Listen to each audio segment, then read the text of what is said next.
नमस्कार, good morning. Update India news में आपका स्वागत है। मैं हूं अर्पिता माथुर। बुलेटिन की शुरुआत करेंगे इस वक्त की हेडलाइंस के साथ। पीएम मोदी ने किया अष्टलक्ष्मी महोत्सव का उद्घाटन। कहा, पूर्वोत्तर का सामर्थ्य देखेगी दुनिया। देश में खुलेंगे 85 केंद्रीय और 28 नवोदय विद्यालय। कैबिनेट बैठक में केंद्र सरकार ने दी मंजूरी। किसानों को रोकने पर राहुल गांधी ने सरकार को घेरा। कहा, उन पर आंसू गैस के गोले दागना निंदनीय है। एस जयशंकर बोले, पूरी तरह बदला भारत ने चीन की चुनौतियों का दृढ़ता से किया मुकाबला। बालाकोट में भी घुसकर मारा। और अब खबरें विस्तार से। प्रधानमंत्री नरेंद्र मोदी ने शुक्रवार को दिल्ली के भारत मंडपम में 3 दिवसीय अष्टलक्ष्मी महोत्सव का उद्घाटन किया। उन्होंने कहा कि दिल्ली आज पूर्वोत्तरमय हो गई है। पूर्वोत्तर के विविध रंग राष्ट्रीय राजधानी में एक सुंदर इंद्रधनुष बना रहे हैं। पहले अष्टलक्ष्मी महोत्सव में 3 दिन तक पूर्वोत्तर का सामर्थ्य पूरा देश और विश्व देखेगा। यहाँ व्यापार कारोबार से जुड़े समझौते होंगे। पूर्वोत्तर के उत्पादों से दुनिया परिचित होगी। ये पहला और अनोखा आयोजन है। इसमें बड़े स्तर पर पूर्वोत्तर में निवेश के द्वार खुल रहे हैं। ये पूर्वोत्तर के साथ ही दुनिया भर के निवेशकों के लिए बेहतरीन अवसर है। मैं अष्टलक्ष्मी महोत्सव के आयोजकों को, पूर्वोत्तर के सभी राज्यों के निवासियों को और यहाँ आए सभी निवेशकों और अतिथियों को बधाई देता हूँ। केंद्रीय कैबिनेट की शुक्रवार को बैठक हुई, जिसमें तमाम फैसले लिए गए। केंद्रीय मंत्री अश्विनी वैष्णव ने बताया कि देश में 85 केंद्रीय और 28 नए नवोदय विद्यालय खोले जाएंगे। ये विद्यालय उन जिलों में खोले जाएंगे जिनको नवोदय विद्यालय योजना के तहत कवर नहीं किया गया है। इसके अलावा बैठक में हरियाणा से कनेक्टिविटी बढ़ाने के लिए दिल्ली मेट्रो के 26.46 किलोमीटर लंबे रिठाला कुंडली कॉरिडोर को मंजूरी दी गई है। साथ ही कहा कि नई शिक्षा नीति को लागू करने के लिए पीएम श्री लाया गया। सभी केंद्रीय विद्यालयों और नवोदय विद्यालयों को पीएम श्री स्कूलों के रूप में नामित किया गया है, ताकि उन्हें मॉडल बनाया जा सके।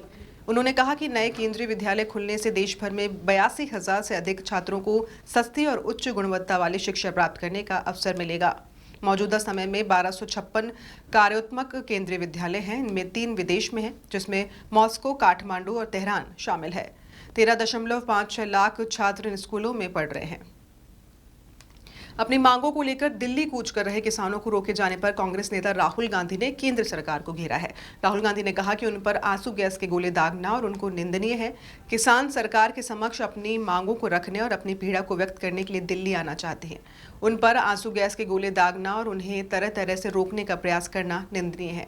सरकार को उनकी मांगों और समस्याओं को गंभीरता से सुनना चाहिए। राहुल गांधी ने एक्स पर पोस्ट में लिखा कि किसान सरकार के समक्ष अपनी मांगों को रखने और अपनी पीड़ा को व्यक्त करने के लिए दिल्ली आना चाहते हैं। उन पर आंसू गैस के गोले दागना और उन्हें तरह तरह से रोकने का प्रयास करना भी निंदनीय है। सरकार को उनकी मांगों और समस्याओं को गंभीरता से सुनना चाहिए। विदेश मंत्री एस जयशंकर ने कहा कि भारत की तस्वीर अब पूरी तरह बदल चुकी है। बदली विदेश नीति के कारण भारत की एक अलग छवि दुनिया के सामने है। उसका आत्मविश्वास साफ झलकता है। उन्होंने शुक्रवार को एक कार्यक्रम में कहा कि हमने सीमा मसले पर चीन की चुनौतियों का पूरी दृढ़ता से मुकाबला किया। विदेश मंत्री ने पड़ोसी देश पाकिस्तान की नापाक हरकतों पर लगाम कसने का भी जिक्र किया। उन्होंने कहा कि चाहे आतंकवाद हो या बालाकोट, भारत पूरी ताकत के साथ जवाब दे रहा है। पूर्व में 26/11 का जवाब नहीं दिया गया था, लेकिन हमने उरी का जवाब दिया और बालाकोट में घुसकर मारा। महाराष्ट्र में नई सरकार के कार्यभार संभालने के अगले दिन ही मराठा आरक्षण कार्यकर्ता मनोज जरांगे ने बड़ा ऐलान कर दिया। उन्होंने कहा कि अगर सरकार 5 जनवरी तक मराठा समुदाय की ओबीसी श्रेणी में नौकरी कोटे की मांग को पूरा नहीं करती है, तो हम नए सिरे से आंदोलन शुरू करेंगे। उन्होंने कहा कि हमारा समुदाय अपनी मांगों पर कायम है।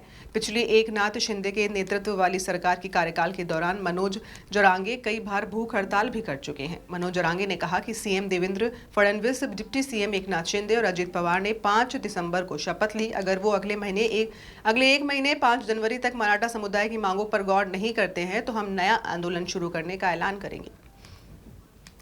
एडिलेड डे नाइट टेस्ट के पहले दिन का खेल समाप्त हो चुका है। टॉस जीतकर पहले बल्लेबाजी करते हुए भारतीय टीम अपनी पहली पारी में महज 180 रन पर सिमट गई थी। जवाब में ऑस्ट्रेलिया ने दिन का खेल खत्म होने तक अपनी पहली पारी में 1 विकेट पर 86 रन बना लिए हैं। फिलहाल मार्नश लाबुशेन 20 रन और नेथन मैक्सवेनी 38 रन पर आकर क्रीज पर है। दोनों के बीच अब तक 62 रन की साझेदारी हो चुकी है। ऑस्ट्रेलियाई टीम अभी भी भारत से 94 रन पीछे है। ऑस्ट्रेलिया को एकमात्र झटका उस्मान ख्वाजा के रूप में लगा। उन्हें जसप्रीत बुमराह ने स्लिप में कप्तान रोहित शर्मा के हाथों कैच कराया। वो 13 रन बना सके। इसी के साथ बुलेटिन में इतना ही। आप देखते रहिए अपडेट इंडिया न्यूज। नमस्कार।